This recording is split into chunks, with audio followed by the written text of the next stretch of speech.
Sekarang izinkan saya beralih kepada Puan Rozai. Mungkin apa tu, kalau kita dah lihat atau dengar dua perkongsian pengalaman tadi, apakah yang kita boleh pelajari, dan pada pandangan Puan, apakah yang boleh kita lakukan lebih lagi untuk kemajuan ummah? Bismillahirrahmanirrahim. Assalamualaikum warahmatullahi wabarakatuh. Rabbi shrah li sadri wa yassir li amri wahlul 'uqdatam min lisani yafqahu qawli. Terima kasih yang berbahagia Datuk Khalifah moderator kita hari ini, yang berbahagia Puan Sri, Datin Sri, Datin-Datin, hadirin hadirat yang dikasihi sekalian. Alhamdulillah dan terima kasih kerana memberi peluang kepada saya untuk celoteh pada hari ini sebagai panelis. Mungkin ada yang telah membaca catatan kembara ke Kemboja yang telah saya tulis sama ada di laman Facebook atau yang keluar di dalam Mingguan Malaysia pada 1 hari bulan Jun yang lalu. Catatan itu lebih merupakan kepada laporan perjalanan, menceritakan apa yang kami lalui dan kami buat di sana, penyampaian sumbangan di beberapa tempat dalam menyampaikan amanat yang kami pikul sebagai persatuan. Amanat yang membawa duit sumbangan dari rakan-rakan kita di Malaysia.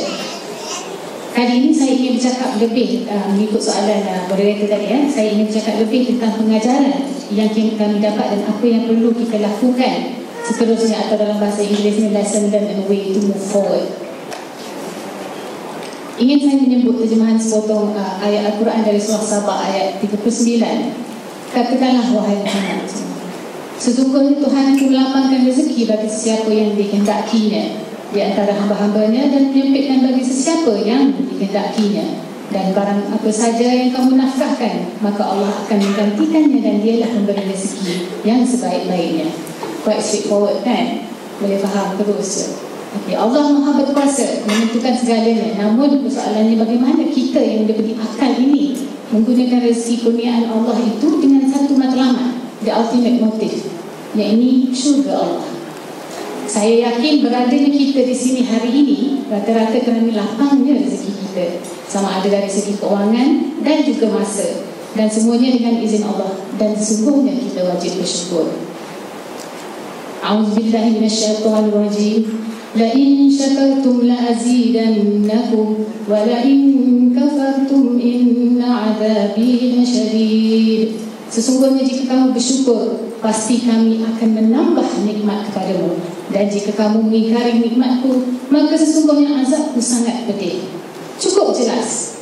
Apabila kita bersyukur, Allah akan menambah nikmat yang datang dalam berbagai bentuk, bukan sekadar nikmat harta benda, juga nikmat kesihatan dan ketenangan hati. Namun sebaliknya pula, jika kita enggan bersyukur, ditakuti azab yang pedih menimpa kita. Jadi pengajaran yang pertama dari perjalanan yang kami lalui di Kemboja, kalau dikira di kalangan ahli-ahli rombongan yang semuanya berkemampuan, ialah betapa kita perlu bersyukur dengan segala kelebihan rezeki yang Allah kurniakan kepada kita.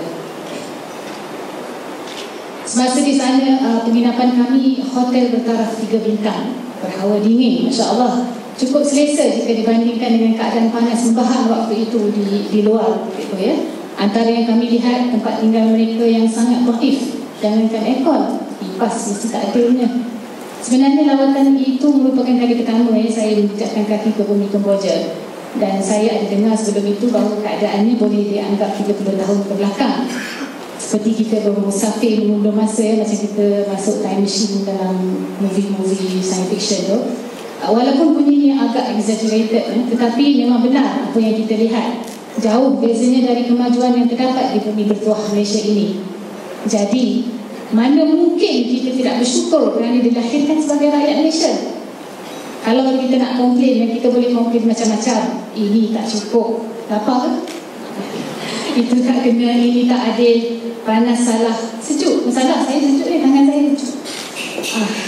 Tapi sebelum merungut, kita fikir-fikir dulu. Kita pandang jauh keluar dari kotak kehidupan kita semata-mata.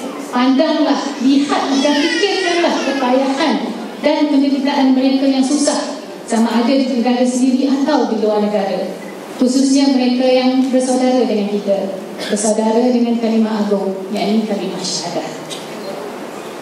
Di Kemboja, orang Islam adalah golongan minoriti, kurang dari 10% rakyat negaranya. Tidak banyak atau mungkin tidak ada langsung peruntukan untuk untuk membantu dalam urusan dakwah dan penerapan nilai-nilai Islam. Bukan macam kita kat sini ya, program Islami cukup banyak, sampai tak berdaya nak follow, tak nak je. Tapi mereka kalau nak kata forum perdana ke, tanyalah ustazah ke, tanyalah ustaz ke, mungkin tak ada kot. Habis Syekh mungkin tak sampai lagi ya untuk selawat perdana kat sana. Kisahnya yang kami dengar daripada para pendakwah kat sana, ada ramai yang beragama Islam, tetapi solat hanya sekali seminggu. Jadi mereka adakan sekolah-sekolah atau pondok-pondok pemulihan akidah untuk mengajar semula asas akidah dan seterusnya memperbaiki dan mempertingkatkan amal ibadah. Tetapi masalahnya apa? Tak lain tak bukan kekurangan dana. Semua benda nak pakai duit kan. Kalau nak buat bangunan sirkus sekalipun ada atap saja, tak ada dinding pun masih perlukan duit. Nak siapkan bahan-bahan pengajaran dan pembelajaran, nak kena ada juga makan minum bagi mereka yang belajar ini, dan rata-ratanya dari kalangan orang yang susah. Jadi kembali kepada wajibnya kita bersyukur. Salah satu tanda kita bersyukur ialah memperbanyakkan sedekah. Rezeki kita bukan hak mutlak kita, ada hak orang lain di dalamnya. Harta berfungsi sebagai ibadah, di mana apabila kita sedar semua yang di dunia ini hanya sementara dan hanya pinjaman, kita pasti ingin berlumba-lumba mengumpul saham untuk menjamin kehidupan akhir yang kekal nanti. Kita sebenarnya memerlukan mereka yang susah ini untuk membantu kita juga ya dalam mencari keredaan Allah. Kembali kepada pengajaran dari Kemboja, saya banyak berkongsi gambar anak-anak kecil di slideshow di belakang saya ini, kerana mereka sebenarnya yang sangat perlu diberi perhatian. Yang dewasa dan kita juga bertanggungjawab membantu menyediakan kemudahan pendidikan yang seimbang untuk kepentingan dunia dan akhirat. Nobody can deny the importance of education. Kat mana-mana sekalipun ya. Even kita sekarang ni pun perlu sentiasa belajar untuk memperbaiki diri. Sampai ke liang lahat pun tak habis belajar rasanya, kerana kita perlu sedar apa guna amal tanpa ilmu. Sebelum ke Kemboja, I didn't know what to expect. Belum cukup mengenali Tuan Haji Mashrukin kita dan jenis yang kedua tadi. Belum faham perjuangan IPOBA mereka dalam menyediakan pendidikan berkualiti dan seimbang, yakni ilmu dunia dan akhirat untuk anak-anak Kemboja, seperti yang disebut oleh Tuan Haji Mashrukin tadi, sekolah integrasi tersebut. InsyaAllah melalui KPIM dan UP Putrajaya, dengan pengurusi kita yang hebat di sana, yang berbahagia Datin Haji Hussein Musa, Masya Allah, dan barisan AJK yang gigih menjalankan kerja-kerja sukarela, kami berhasrat untuk terus bekerjasama dalam menghulurkan bantuan dana untuk program kebajikan dan pendidikan dan dakwah di Kemboja. Kita harap anak-anak ini nanti akan membesar menjadi cerdik pandai, mereka yang berjaya di dunia dan akhirnya berjaya di akhirat juga, dan mampu mengubah nasib keluarga mereka keluar dari kemelut kemiskinan. Kita selalu mendengar, apabila matinya anak Adam itu maka terputus amalannya kecuali 3 perkara: sedekah, doa anak yang soleh, ilmu yang bermanfaat.